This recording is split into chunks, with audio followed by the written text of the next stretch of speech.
네, 디베이트에 오신 것을 환영합니다.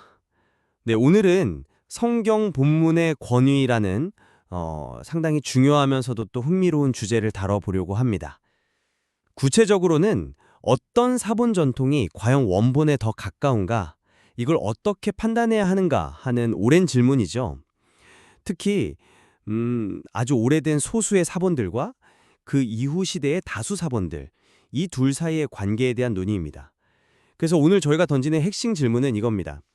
기원 후 4세기경의 소수 고대 사본들이 10세기 이후에 작성된 다수의 후기 사본들보다 항상 더 신뢰할 만하고 또 원문에 더 가깝다고 그렇게 단정할 수 있을까요? 저는 오늘 가장 오래된 사본들이 원본의 모습을 더 잘 보존하고 있다. 따라서 더 높은 권위를 지닌다는 입장을 말씀드리겠습니다. 네, 저는 그 의견과는 조금 다른 관점인데요. 물론 사본의 연대가 중요한 요소라는 점은 분명히 인정합니다. 하지만 그것만이 권위를 결정하는 유일한 척도가 될 수는 없지 않나, 그렇게 생각합니다. 후대에 형성된 다수 사본 전통이 갖는 가치, 그리고 그 여러 가능성도 함께 신중하게 고려해야 한다. 이런 입장을 좀 말씀드려 보겠습니다. 좋습니다. 그럼 제 입장을 먼저 좀 더 자세히 말씀드리겠습니다. 성경 본문 비평에서 가장 기본적인 원칙 중 하나는 아무래도 더 오래된 사본일수록 원본에 더 가깝다는 것이죠. 왜냐하면 시간이 흐를수록 필사 과정에서 의도치 않은 오류가 생기거나 때로는 의도적인 변경이 이렇게 누적될 가능성이 커지기 때문입니다. 이런 관점에서 보면 그 19세기에 발견된 신의 사본이나 또 바티칸 도서관에 쭉 보관되어 온 바티칸 사본처럼 4세기경에 제작된 고대 사본들은 정말 중요합니다.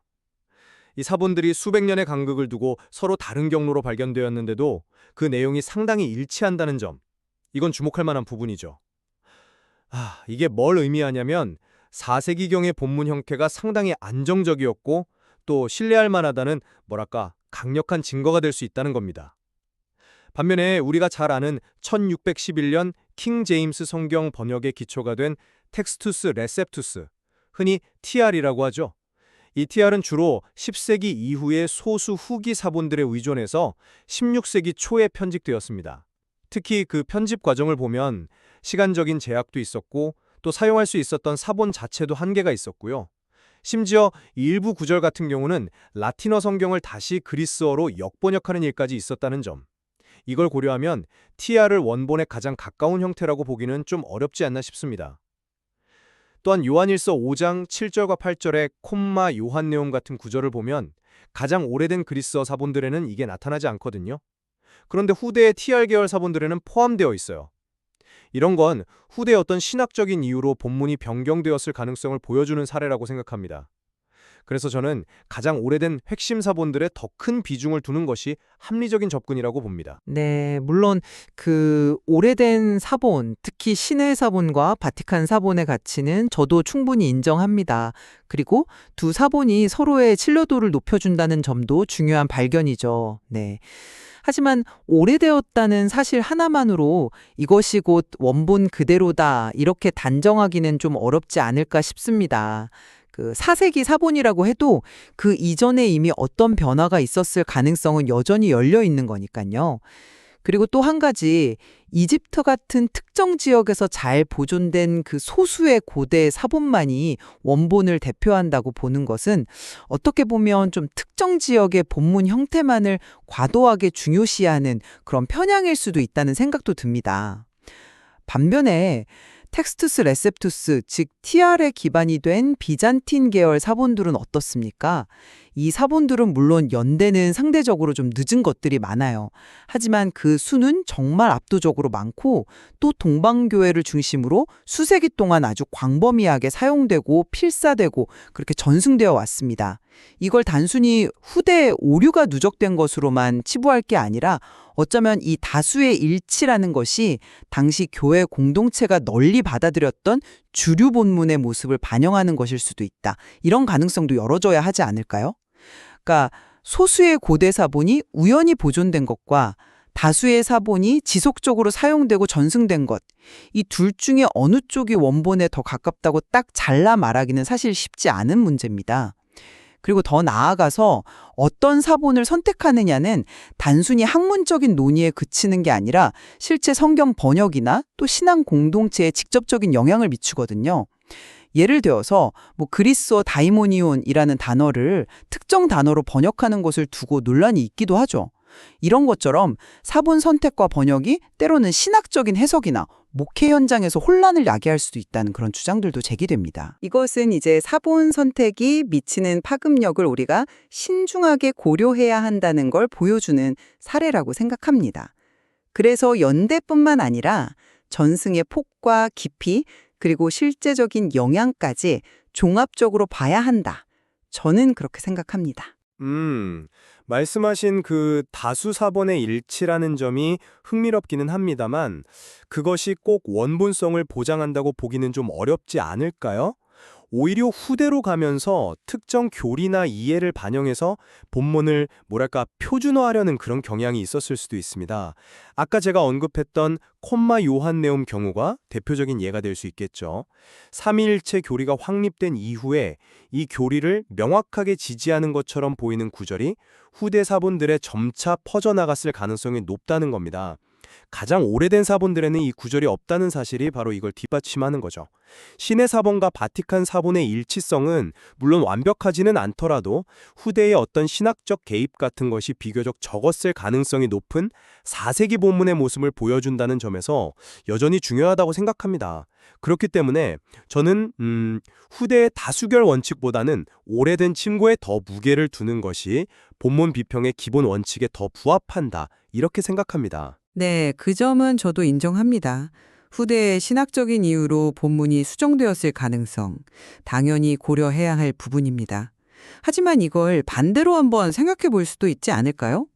그러니까 소수의 고대 사본이 발견되었다는 것이 그것이 당시 기독교 세계 전체에서 보편적으로 사용되던 본문이었다는 것을 자동으로 증명하는 건 아니라는 거죠.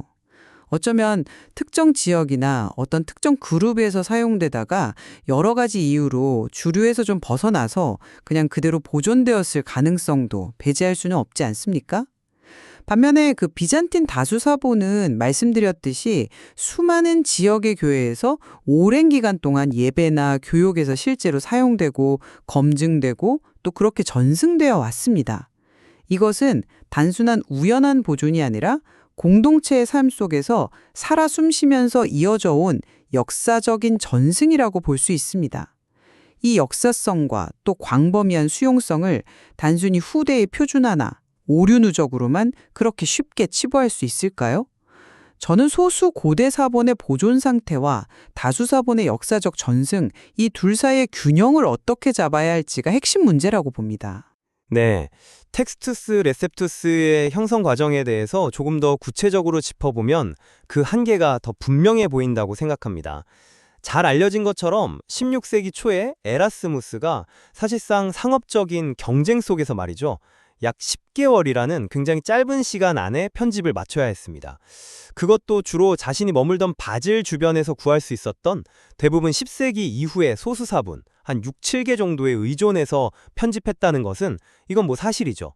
심지어 요한계시록 마지막 부분 같은 경우는 사본이 만전하지 않아서 가지고 있던 라틴어 성경을 그리스어로 역번역하는 그런 일까지 있었습니다. 이런 여러 정황들을 고려해 볼 때 TR이 당시로서는 중요한 성과였을지는 모르겠습니다만 오늘날 우리가 접근할 수 있는 훨씬 더 오래되고 다양한 사본 증거들에 비추어 볼 때는 이것을 신약성경 원본의 어떤 결정적인 형태로 보기는 어렵다는 겁니다. TR을 기반으로 한 킹제임스 성경 역시 물론 훌륭한 번역이지만 그 번역의 바탕이 된 원본 텍스트가 가진 한계는 우리가 인지할 필요가 있다는 거죠. 물론입니다. TR 편집 과정에서의 한계점들, 시간 부족이라든지 제한된 사분 접근 같은 문제들은 분명히 존재합니다. 그건 부인할 수 없는 사실이죠. 하지만 그 결과물이 지닌 역사적인 무게와 그 영향을 또 간과해서는 안 된다고 생각합니다. TR은 아시다시피 최초로 인쇄된 그리스어 신약 성경 중 하나였고 또 종교개혁 시기에 루터를 비롯한 많은 개혁가들이 자국어 성경 번역의 기초 텍스트로 삼았습니다. 이를 통해서 프로테스탄트 신학이 형성되고 확산되는 데 아주 결정적인 역할을 했죠. 즉, TR은 단순히 결함이 있는 텍스트라기보다는 특정 역사적 시점에서 서구 기독교, 특히 프로테스탄트 전통에 깊이 뿌리내린 중요한 본문 형태가 된 것입니다. 따라서 편집 과정의 한계만을 너무 부각해서 TR 전체의 가치를 폄하하는 것은 그 역사적이고 신학적인 중요성을 놓치는 것일 수 있습니다. 한계를 분명히 인지하되 그것이 역사 속에서 수행했던 역할과 그 의미를 함께 평가해야 한다. 저는 그렇게 생각합니다. 그리고 다시 한번 그 사본 선택이 실제 번역과 신앙생활에 미치는 영향에 대해서 좀 강조하고 싶습니다. 아까 다이모니온 번역 논란을 예로 들었지만 핵심은 이겁니다. 어떤 사본의 독법을 선택하고 그것을 특정 언어로 번역하는 행위 자체가 신자들이 성경을 이해하고 받아들이는 방식에 직접적인 영향을 준다는 거죠. 특정 번역이 때로는 의도하지 않은 신학적 오해를 낳을 수도 있고 실제 교회 공동체 내에서 문제의 소지가 될 수도 있다는 주장에 우리가 좀 귀를 기울일 필요가 있습니다. 이는 어떤 사본 전통이 절대적으로 우월하다거나 열등하다 이런 결론으로 가기보다는 우리가 사본 비평의 결과를 적용할 때 그 실제적인 파급 효과까지 신중하게 고려해야 한다는 점을 말해주는 것이라고 생각합니다. 그 점에 대해서는 저는 약간 다른 시각을 제시하고 싶습니다. 번역상의 어려움이나 논란이 어떤 특정 사본 전통 자체의 문제라기보다는 번역이라는 행위 그 자체에 내재된 해석학적인 과제라고 보는 것이 더 맞지 않을까 싶습니다.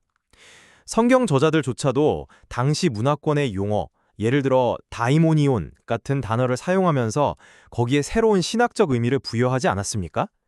마찬가지로 현대 번역자들도 원문의 의미를 오늘날의 언어와 문화 속에서 어떻게 가장 잘 전달할 수 있을까 고심합니다.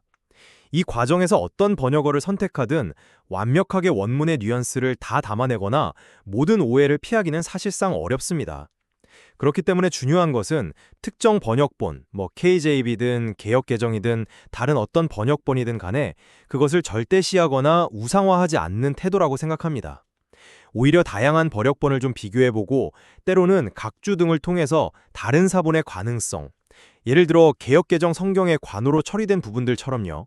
이런 것들을 인지하면서 비판적으로 읽는 자세가 필요하다고 봅니다. 번역의 어려움이 특정 사본 전통을 폐기할 이유가 되기보다는 오히려 더 깊이 있는 성경 연구와 신중한 해석의 필요성을 일깨워주는 계기가 되어야 한다고 생각합니다. 네, 결론적으로 제 입장을 요약하자면 현재까지 발견된 여러 사본 증거들과 또 본문 비평의 원칙들을 종합적으로 고려해 볼 때 역시 신해 사본이나 바티칸 사본과 같은 가장 오래된 주요 사본들이 원문에 더 가까운 형태를 보존하고 있다는 주장이 더 설득력이 있다고 생각합니다. 따라서 이러한 고대 사본들을 중시하는 것이 성경 본문을 더 정확하게 이해하는 데 중요한 기반이 된다고 봅니다. 물론 어떤 사본이나 번역본도 완벽할 수는 없으므로 지속적인 연구와 비판적인 검토는 당연히 필수적입니다. 제 입장을 다시 한번 정리하자면 사본의 연대가 중요한 기준임은 분명하지만 그것이 유일하거나 절대적인 기준이 되어선 안 된다는 것입니다. 그 비잔틴 계열로 대표되는 다수 사본들이 보여주는 역사적인 전승의 무게, 그리고 광범위한 수용성 또한 중요한 가치를 지니고 있고 충분히 고려되어야 한다고 생각합니다. 또한 사본 비평이라는 학문적인 결과가 실제 번역과 신앙 공동체에 미치는 구체적인 영향을 늘 함께 생각하는 그런 균형 잡힌 시각이 필요하다는 점을 다시 한번 강조하고 싶습니다. 네, 오늘 우리는 성경 본문의 권위와 신뢰도라는 참 중요하면서도 또 상당히 복잡한 문제에 대해서 두 가지 다른 관점을 나누어 보았습니다. 들어보셔서 아시겠지만 어느 한쪽의 주장만이 절대적으로 옳다고 쉽게 결론 내리기는 참 어려운 문제라는 것을 다시 한번 확인하게 됩니다. 맞습니다. 하지만 이런 논의를 통해서 우리는 성경 본문이 우리 손에 오기까지의 그 과정이 얼마나 복잡하고 또 다층적인지를 이해하게 되는 것 같습니다. 또한 단 하나의 시각만이 옳다고 주장하기보다는 다양한 관점과 또 증거들을 존중하면서 함께 탐구하는 자세가 중요하다는 것을 배우게 됩니다. 네, 청취자 여러분께서도 오늘 저희가 나눈 이야기들을 바탕으로 이 주제에 대해 계속 관심을 가지고 더 깊이 탐구해 보시기를 바랍니다.